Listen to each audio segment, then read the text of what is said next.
नमस्कार साथियों, आप सभी का आपके अपने YouTube चैनल में बहुत बहुत स्वागत है। जैसे कि आप सभी को पता है, आपके केबीएस के एग्जाम में बहुत कम टाइम है और केबीएस में ईवीएस सेक्शन आपके 20 नंबर को स्कोर करता है। अगर आपने थोड़ी सी भी स्मार्ट तरीके से पढ़ाई कर ली तो आराम से 17 से 18 नंबर स्कोर किए जा सकते हैं। हो सकता है दूसरे दिन क्वेश्चन को थोड़ा सा मॉडरेट लेवल से या आउट ऑफ सिलेबस दे दे, लेकिन 17 से 18 नंबर आप आसानी से स्कोर कर सकते हैं।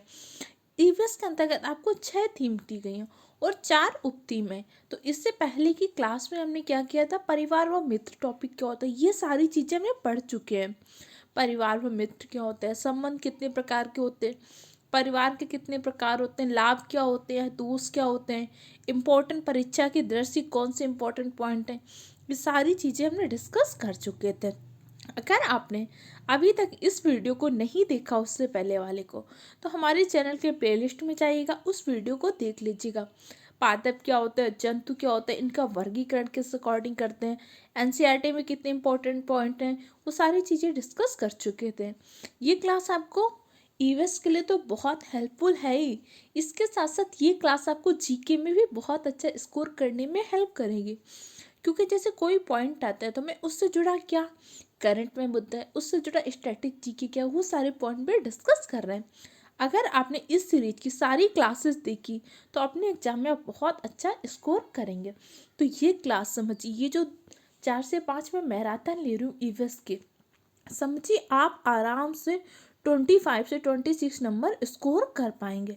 क्योंकि जीके के काफ़ी सारे क्वेश्चन, मैंने आपको कहा था कि जीके और करंट को अलग से पढ़ने की ज़रूरत नहीं है, ईवीएस के साथ ही मैं आपको बहुत सारी चीज़ें पढ़ा दूंगी, वो सारे क्वेश्चन आप आसानी से कर पाएंगे। ओके, तो चलिए आज का हमारा टॉपिक क्या है, भोजन।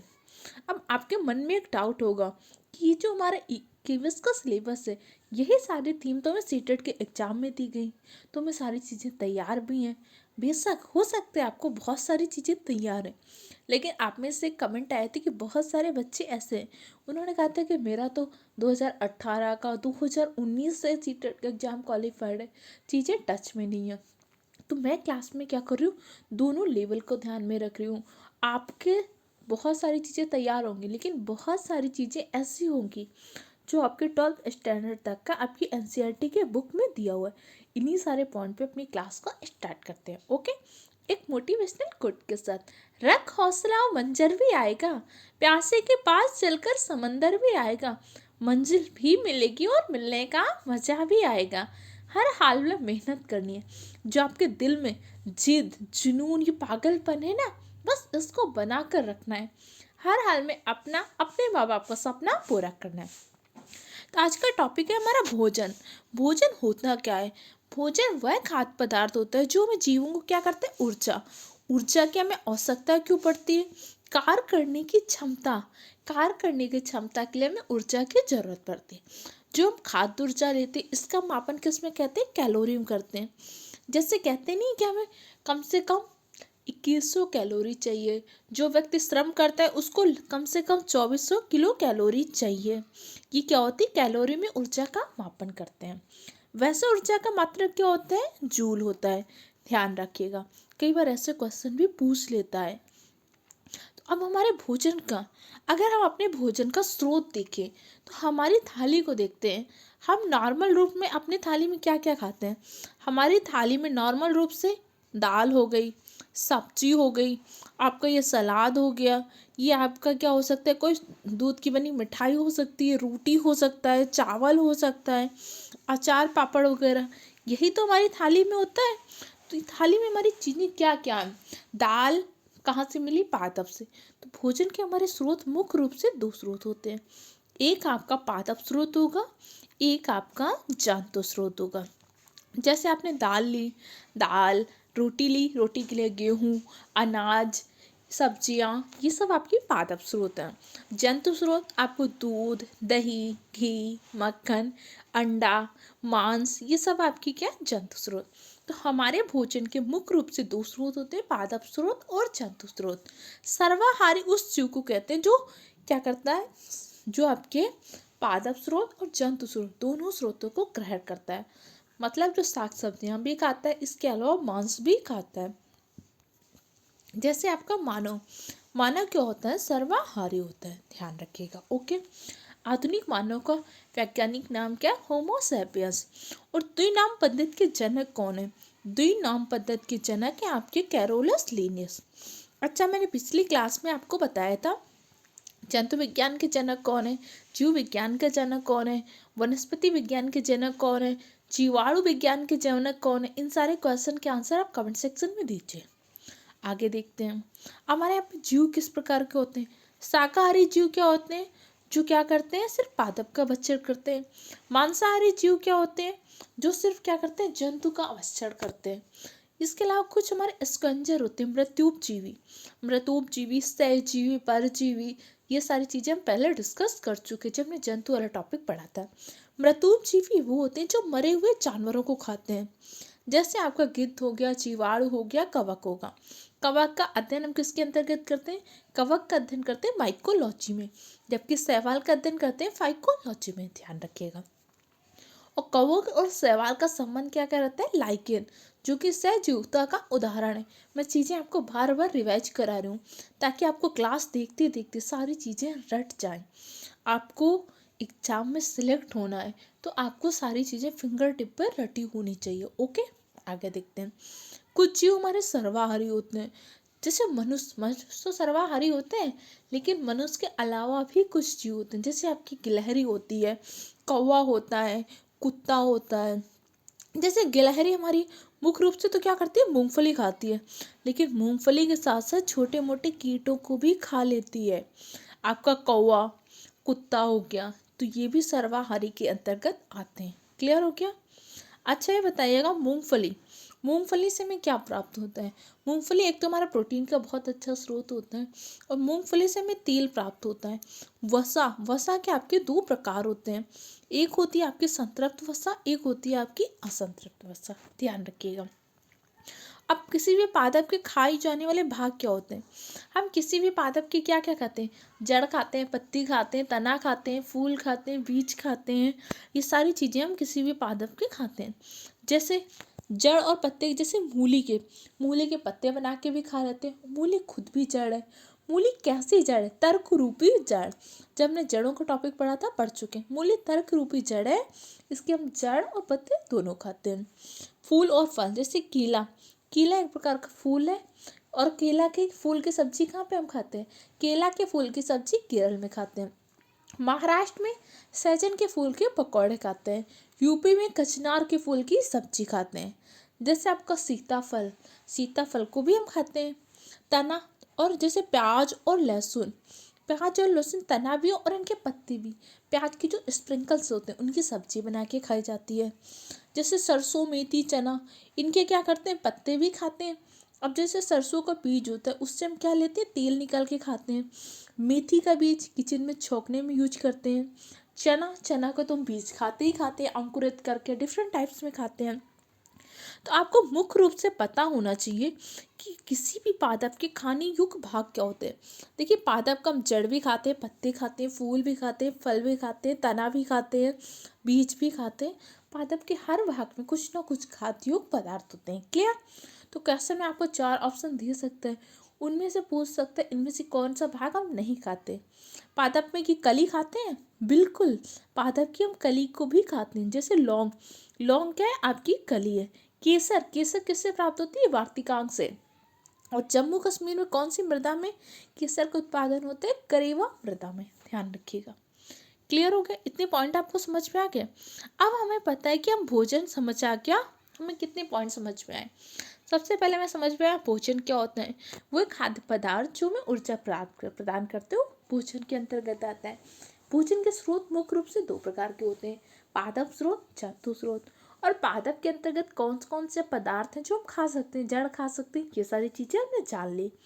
अब हम अपनी थाली के बारे में जानते हैं कि जैसे कई बार आप डॉक्टर्स के पास जाते हैं, आप बोलते हैं मुझे बहुत ज़्यादा वीकनेस है, या कुछ बोलते हैं कि मैं तो बहुत ज़्यादा सूख रहा हूँ, बताइए डॉक्टर क्या करें? तो डॉक्टर हमारे क्या बोलते हैं? बैलेंस डाइट लीजिए। क्या करिए? बैलेंस डाइट लीजिए। वैसे अगर ग्रामर के इससे देखेंगे तो ग्रामर में डाइट के साथ कभी भी बैलेंस का प्रयोग नहीं करना चाहिए, क्योंकि डाइट आपस में, डाइट का मतलब ही होता है कि बैलेंस वे पे खाना लेना। लेकिन हम नॉर्मल बोलचाल की भाषा में बोलते हैं बैलेंस डाइट लीजिए। संतुलित आहार का तात्पर्य क्या होता है? संतुलित आहार से तात्पर्य ऐसे आहार से होता है जिसमें सभी पोषक तत्व उचित मात्रा में और उचित अनुपात में उपस्थित हो। तो भोजन के पोषक तत्व क्या होते हैं? भोजन के मुख्य रूप से पोषक तत्व होता है आपका कार्बोहाइड्रेट, प्रोटीन, वसा, जल, खनिज लवण, फाइबर्स, विटामिन, ये सब क्या होते हैं? भोजन के प्रमुख पोषक तत्व होते हैं। चलिए देख लेते हैं सबसे पहले कार्बोहाइड्रेट के बारे में। कार्बोहाइड्रेट सर्वाधिक ऊर्जा में कार्बोहाइड्रेट प्रदान करता है। हमारे शरीर को 50 से 75% की ऊर्जा कार्बोहाइड्रेट प्राप्त करता है। और कार्बोहाइड्रेट हमें क्या करता है? इंस्टेंट एनर्जी देता है। जैसे आप ग्लूकोज का एड देखते हैं ना, कहते हैं ना ग्लूकोन डी वाला, ये इंस्टेंट एनर्जी, क्योंकि कार्बोहाइड्रेट के अंतर्गत ही आपका ग्लूकोज कार्बोहाइड्रेट का ही एक फॉर्म होता है। तो कार्बोहाइड्रेट क्या करता है? इंस्टेंट एनर्जी देता है। कार्बोहाइड्रेट बनता कैसे? कार्बन, हाइड्रोजन, ऑक्सीजन के 1:2:1 के रेशियो मिलने से कार्बोहाइड्रेट बनता है। इसके स्रोत क्या होते हैं? आपके गेहूं, चावल, मक्का, बाजरा, आलू आदि। क्लियर? इसमें बहुत ज़्यादा आपको नहीं पढ़ना, उतना ही पढ़ना है जो आपके लेवल का हो, और जितना आपकी 12th तक की एनसीईआरटी में दिया उन सारी चीज़ों का संकलन किया गया है इसमें। ठीक है, ये आपके लिए बहुत इंपॉर्टेंट है, बिल्कुल रट कर ही जाना। एक बार में नहीं याद हो, 2 बार 3 बार वीडियो को देखिए, और इससे पहले वाली सीरीज को जरूर देख लीजिएगा, क्योंकि जंतु और पादप फैमिली और फ्रेंड्स से सर क्वेश्चन कम पूछे जाते हैं, लेकिन जंतु और पादप सीरीज से क्वेश्चन पूछे जाते हैं। इसका साथ साथ उसमें मैंने जितने पॉइंट बताए थे वो आपके जीके में भी बहुत हेल्प करेंगे। क्लियर? आगे देखते हैं प्रोटीन के बारे में। प्रोटीन शब्द का सर्वप्रथम प्रयोग किसने किया था? प्रोटीन शब्द का सर्वप्रथम प्रयोग किया था वर्जीलियस ने। प्रोटीन को क्या करते हैं? हमारी कोशिकाओं की मरम्मत में हेल्पफुल होती है, इसीलिए जो बॉडी बिल्डिंग करते हैं ना, प्रोटीन शेक्स वगैरह लेते हैं। प्रोटीन हमारी कोशिकाओं की मरम्मत में सहायक होती है, इसके साथ हमारे शरीर की वृद्धि और विकास में भी सहायक होती है। प्रोटीन की कमी से कौन सा रोग हो जाता है? प्रोटीन की कमी से एक हमें मिरस्मस और क्वाशियोकर नामक रोग हो जाता है। ध्यान रखिएगा, क्वेश्चन आपसे पूछ सकता है। और प्रोटीन टूटता है किसमें? तो प्रोटीन आपका टूटता है एमिनो एसिड में। क्वेश्चन को ध्यान रखिएगा, हो सकता है आपसे इस तरह से क्वेश्चन पूछ ले। अगर क्वेश्चन का लेवल थोड़ा सा टफ करता है तो पूछ सकता है प्रोटीन पाचन के पश्चात किस में टूटेगी? तो एमिनो एसिड में। और प्रोटीन में कौन सा तत्व पाया जाता है? तो प्रोटीन में आपका नाइट्रोजन पाया जाता है। ध्यान रखिएगा, जैसे आपके कार्बोहाइड्रेट में क्या कार्बन और हाइड्रोजन पाया जा रहा था, इसी प्रकार प्रोटीन में नाइट्रोजन पाया जाता है। क्लियर? अब आगे हम देख लेते हैं, आगे हम देखते हैं विटामिन के बारे में। से पहले जान लेते हैं वसा के बारे में।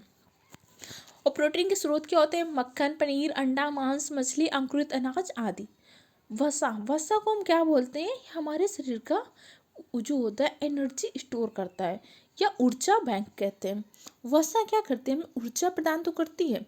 1 ग्राम वसा के चारण से हमें 9.2 कैलोरी ऊर्जा प्राप्त होती है, लेकिन ये हमें इंस्टेंट एनर्जी नहीं देती। और 1 ग्राम कार्बोहाइड्रेट के चारण से हमें कितनी 4.2 कैलोरी ऊर्जा प्राप्त होती है।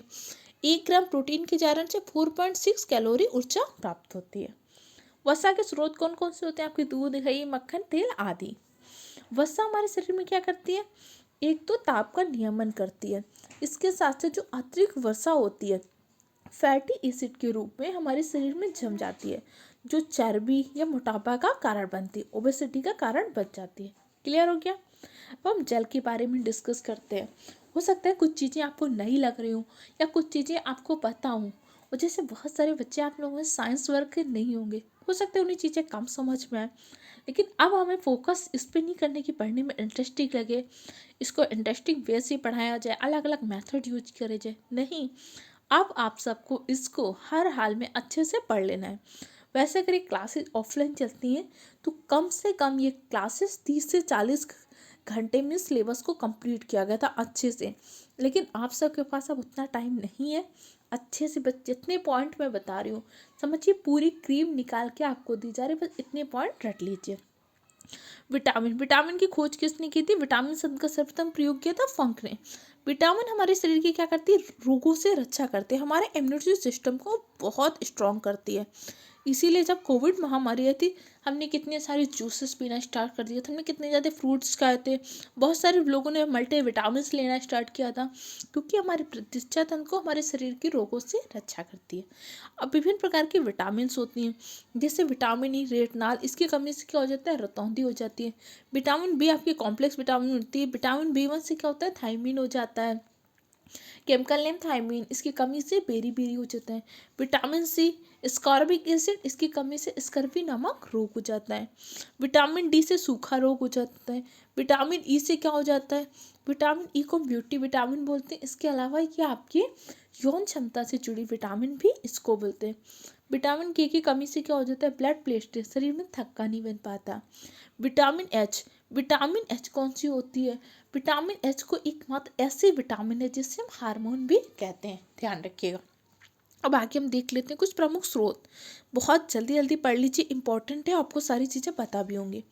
विटामिन ए का स्रोत क्या होता है, आपका गाजर होता है, हरी पत्तेदार सब्जियां भी होती है। स्कॉर्बिक एसिड विटामिन सी का होता है और इसकी कमी से स्कर्वी नामक रोग हो जाता है। इसके साथ साथ इस पॉइंट को ध्यान रखिएगा, विटामिन सी एकमात्र ऐसी विटामिन है जो ताप के ऊपर संवेदनशील है, मतलब गर्म करने पर ये नष्ट हो जाती है। इसीलिए जब भी हम लेमन वाटर बनाते हैं, हंचा टी बनाते हैं, तो पानी को गर्म करने के पश्चात नींबू डालते हैं। आंवला और नींबू में कौन सी विटामिन होता है, विटामिन सी। विटामिन डी का प्राकृतिक स्रोत क्या, सूर्य की रोशनी। इसके अलावा हमारे बॉडी में कौन सा अंग होता है जो विटामिन डी के निर्माण में सहायक होता है, कमेंट सेक्शन में आंसर दीजिए। ऑस्टियोपोरोसिस रोग किसमें होता है, विटामिन डी की कमी से। इसमें क्या हो जाता है, आपकी जो अस्थियां होती है, अस्थियों में एक होल सा छिद्र होने लगते हैं, जिसको हम बोलते हैं ऑस्टियोब्लास्टिक रोग। कौन सी विटामिन जल में घुलनशील होती है, जल में घुलनशील विटामिन, वो वसा में घुलनशील विटामिन को याद कर लीजिए। जल में बीसी विटामिन आपके जल में घुलनशील विटामिन है, जबकि डीका विटामिन आपकी वसा में घुलनशील विटामिन। रट लीजिए, इनसे क्वेश्चन अक्सर पूछता ही रहता है। आगे देखते हैं, बी12 का केमिकल नेम क्या होता है, बी12 का केमिकल नेम होता है साइनोकोबालामिन। पेचिस और हेपेटाइटिस रोग का कारण क्या होता है, दूषित जल। जल में घुलनशील विटामिन कौन सी थी, मैंने जस्ट अभी बताया आपको, विटामिन बी सी मतलब जल में कौन, भैंस जाती है। जल में हमेशा क्या जाती है, भैंस। आपके एनसीईआरटी में पिक दिया हुआ ना कि भैंस के पीठ पे बगुला बैठे हैं, किसका एग्जाम्पल है, सहजीवता का। तो भैंस जल में गई, बी और सी कहाँ पे गई, जल में। तो जल में घुलनशील विटामिन बी सी, वसा में घुलनशील विटामिन विटामिन डी का। क्लियर हो गया, समझ में आ गए इतने सारे पॉइंट। अब जल में घुलनशील विटामिन कौन कौन सी होती है, उनके केमिकल नेम एक बार देख लीजिए। जैसे विटामिन बी1 का केमिकल नेम क्या होता है, थायमिन, और इसकी कमी से कौन सा रोग हो जाता है, बेरी बेरी। बी2 राइबोफ्लाविन, कमी से स्किन ड्राई हो जाती है, त्वचा फटने लगती है, छिद्र वैसे बनने लगते हैं। बी3 को नियासिन बोलते हैं और इसकी कमी से क्या हो जाता है, डायरिया रोग हो जाता है। बी12 को साइनोकोबालामिन, इसकी कमी से क्या होता है, इनीमिया। इनीमिया में भी एक अलग टाइप का इनीमिया होता है। हीमोग्लोबिन की कमी से भी व्यक्ति को इनीमिया हो जाता है। विटामिन सी स्कॉर्बिक एसिड से क्या हो जाता है, आपको स्कर्वी, ध्यान रखिएगा। इसके अलावा आप हीमोग्लोबिन के बारे में जल्दी से नोट कर लीजिए। हीमोग्लोबिन में हिम नामक वर्णक पाया जाता है। ग्लोबिन एक प्रकार के प्रोटीन है। हीमोग्लोबिन के कारण आपके ब्लड का रंग लाल होता है। हीमोग्लोबिन की जब कमी हो जाती है तो व्यक्ति को आंवला, पालक, गुड़, जिन चीज़ों में लौह तत्व होते हैं उनको अधिक मात्रा में सेवन करना चाहिए। क्लियर हो क्या, आगे देखते हैं। आगे जैसे कुछ विभिन्न प्रकार की ओ दिया हुआ है कि जैसे आपकी क्या होती है, विभिन्न स्थानों में बहुत सी डिश पाई जाती है। जैसे पंजाब में सरसों के तेल की बनी हुई मछली खाना पसंद करते हैं। गोवा में नारियल के तेल की बनी हुई मछली खाना पसंद करते हैं। इसलिए सारे पॉइंट ध्यान रखिए, आगे हम डिस्कस कर रहे हैं। और आपकी वसा में घुलनशील विटामिन विटामिन डी का, इसको बस ऐसे शॉर्ट में याद कर लीजिए, आप गलत नहीं करेंगे। विटामिन डी का वसा में घुलनशील विटामिन है। जैसे विटामिन ए रेटिनॉल, इसकी कमी से होने वाला रोग रतौंधी। विटामिन डी कैल्सीफेरॉल, कमी से होने वाला रोग रिकेट्स या सूखा रोग। विटामिन ई टोकोफेरॉल, इसकी कमी से क्या हो जाता है, एक तो नपुंसकता हो जाती है, विटामिन क्या हो जाता है, आपका त्वचा जो होती है उसमें दिक्कत होती है। आपकी ब्यूटी विटामिन, जैसे भी आप ब्यूटी प्रोडक्ट्स लेते हैं हर ब्यूटी प्रोडक्ट्स में आपको विटामिन ई मिलेगा, ध्यान रखिएगा। विटामिन के फाइलोक्विनिन ब्लड में प्लॉटलेस नहीं हो पाता। क्लियर हो गया। और अगर आप चैनल में नए हैं तो चैनल को सब्सक्राइब कर लीजिएगा। ओके, आगे देखते हैं। नेक्स्ट क्वेश्चन कह रहा है कि जैसे कुछ पॉइंट याद कर लीजिए फटाफट। जैसे स्कर्वी रोग कैसे होता है, तो आपका स्कर्वी रोग क्या हो जाता है, विटामिन सी की कमी से हो जाता है। डायरिया विटामिन B3 नियासिन की कमी से हो जाता है। रक्त जमने की क्षमता विटामिन के की कमी से। फाइलोक्विनिन किसको बोलते हैं, विटामिन के को। अब विभिन्न स्थानों के कुछ क्षेत्रीय व्यंजन होते हैं, जैसे असम में क्या करते हैं, जब बिहू होता है तो भेला घर बनाते हो, और भेला घर में क्या होता है, बांस, चावल, मसूर, टीगा, मछली सब खाते हैं। इसके अलावा नागालैंड में एक तो मोमोज अलग चीज़ है, बांस के कोपले और कुत्ते का मांस नागालैंड में खाया जाता है। पश्चिम बंगाल का रसगुल्ला फेमस है। संदेश वहाँ पे एक प्रकार की मिठाई होती है। झींगा मछली पश्चिम बंगाल की। केरल में टोपियोको और अवियल वहाँ पे एक मिक्स सब्जी होती है, जिसे ऊंधोई टाइप का भी बनाते हैं। गुजरात में आपके खांडवी लेमन राइस ढोकला, ध्यान रखिएगा। वैसे आपके एनसीईआरटी में देखिए असम का दिया हुआ है, आपके गुजरात का दिया हुआ है एनसीईआरटी में, इन दोनों में, लेकिन बाकी भी ध्यान रखिए। हो सकता है कि क्वेश्चन के लेवल को थोड़ा मॉडरेट करें तो आपसे क्वेश्चन पूछ सकता है। ओके, आगे देख लेते हैं। जैसे महाराष्ट्र में बड़ा पाव, साग भाजी, साग पूड़ी खाते हैं। गोवा में नारियल के तेल में बनी हुई मछली। पंजाब में मक्की की रोटी और सरसों का साग और सरसों के तेल की बनी हुई मछली खाते हैं।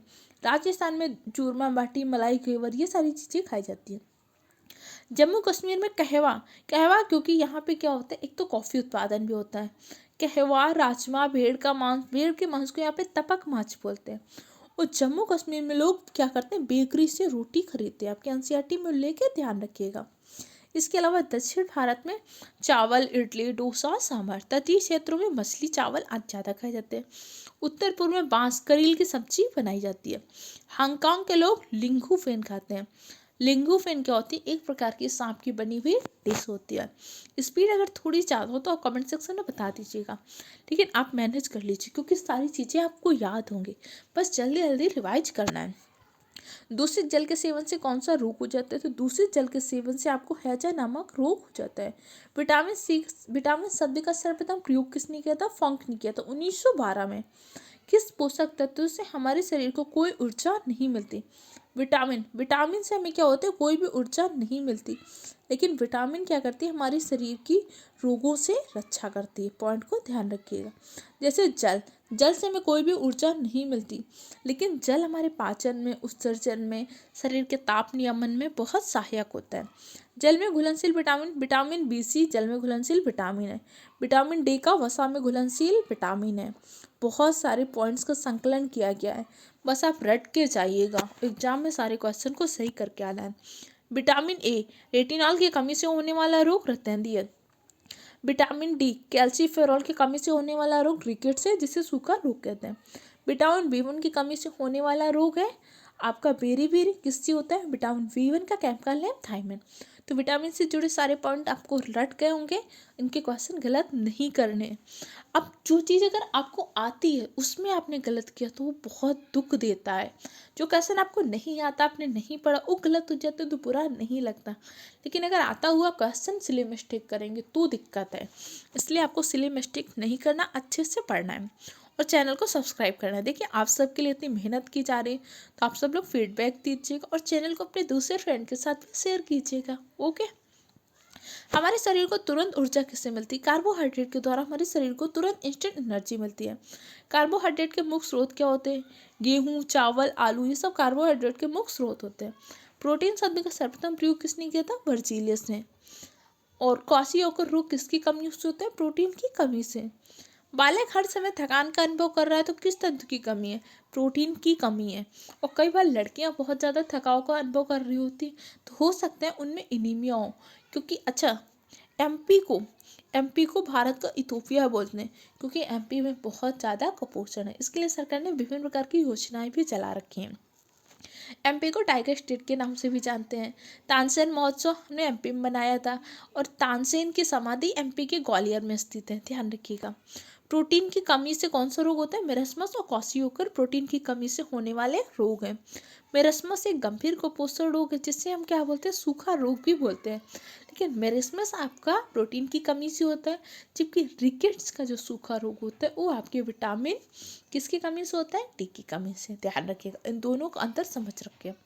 चिड़चिड़ापन, लगातार निर्जलीकरण किसमें होता है, सूखा रोग में हो जाता है।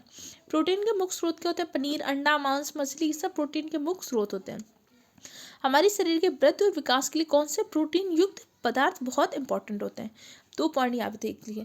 अंडा में कौन से प्रोटीन पाए जाते हैं? तो अंडा में एल्बुमिन प्रोटीन पाया जाता है। दाल में कौन पाया जाता है? तो प्रोमिस प्रोटीन पाया जाता है। दूध में कौन सा प्रोटीन पाया जाता है? दूध में आपका केसिन प्रोटीन, और केसिन प्रोटीन के कारण ही आपके दूध का रंग क्या होता है? सफ़ेद होता है। क्लियर हो गया? देखिए, आप सबके लिए मेहनत की जा रही है। बहुत सारे यूट्यूब चैनल हो सकते हैं कि आपको सिर्फ 1 घंटे में थोड़े से क्वेश्चन प्रैक्टिस करा देंगे। वो भी बहुत सारे लोग क्या करते हैं, बहुत सारे टफ टफ क्वेश्चन ले आते हैं, तो आपको लगता है अरे बहुत टफ क्वेश्चन है, मतलब यही फंसेंगे। मैं आपके लिए सिर्फ वही पॉइंट ला रही हूँ जो आपके एग्जाम लेवल से इम्पोर्टेंट, ना टफ ना इजी, वही चीज़ें जो एग्जाम ओरिएंटेड हैं। इसलिए आप सब लोग चैनल को सब्सक्राइब करिएगा और सपोर्ट जरूर कीजिए। ओके, अब आगे हम देख लेते हैं कुछ हमारे, जैसे हमारे शरीर का रिजर्व, वो क्या किसको बोलते हैं? ऊर्जा बैंक। हमारे जो फैट होते हैं, फैट को हमारे शरीर का रिजर्व ऊर्जा बैंक बोलते हैं। मानव शरीर में कितने परसेंट जल पाए? 60 से 70% जल पाया जाता है। एक व्यक्ति को कितना, लगभग 2 से 3 लीटर क्या होना चाहिए? पीना चाहिए। तो आज की क्लास में हमने फूड टॉपिक को डिस्कस करी है, बीमारियों के बारे में, इसके अलावा कितने प्रकार के होते हैं, स्वच्छ भारत अभियान से जुड़े क्वेश्चन, मिड डे मील से क्वेश्चन, ऐसे बहुत सारे क्वेश्चन हम इसको नेक्स्ट पार्ट में डिस्कस करेंगे। ओके, तब तक के लिए आप सब चैनल को सब्सक्राइब करें, वीडियो को लाइक करें, दूसरे फ्रेंड के साथ शेयर करें। ओके, मिलते हैं नेक्स्ट क्लास में।